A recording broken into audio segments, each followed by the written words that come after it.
it is hard to be, from Jordan, my vantage point is not exactly the brightest. Like I said, we have war all around us.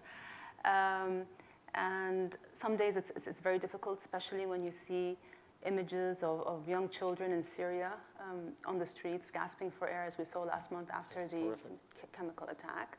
And whenever I speak to people who have just come out of Syria, whether they're seasoned war journalists or aid workers, they all describe the situation with the same haunting words. They all say, we've never seen such devastation. And this is happening on our watch, in full view of the world. So some days it really is hard to be hopeful. And there's heartbreak all around. And I do feel it every day. But I think the heart works in mysterious ways. When it breaks, sometimes little glimmers of hope shine through the cracks. And I do feel that this crisis is an opening for us to finally confront and address some of the ailments that have been lurking in our societies for so long and have been really crippling us and holding us back. So I see a renewed passion by people to really try to find solutions. I'm inspired by people like yourself and others in this room who understand that in our wild world, geography is no longer relevant when it comes to identifying communities.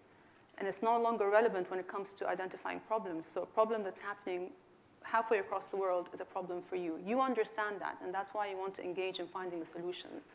And that keeps me hopeful.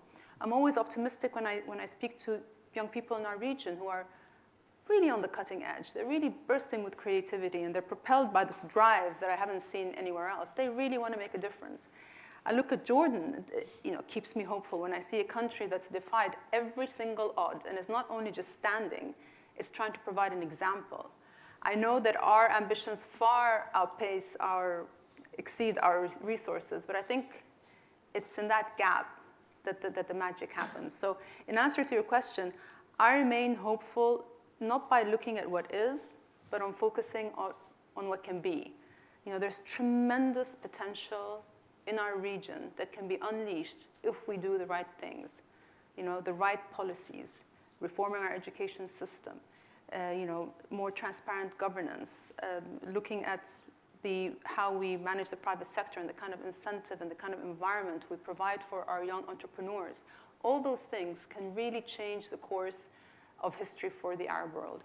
And of course, I'm not going to ignore the big elephant in the room, really confronting the extremist rhetoric that's in our region. We have a job. This is a battle inside of Islam. We have a job to really stand up and speak loudly against what's happening. But at the same time, I think the West has a responsibility to be aware not to apply a wholesale rejection and alienization of Muslims, because that plays right into the hands of the extremists. So I think, if we do the right things, hopefully the Middle East could start being no longer a place where you only hear about catastrophe and war, but maybe where stories of hope can start coming out.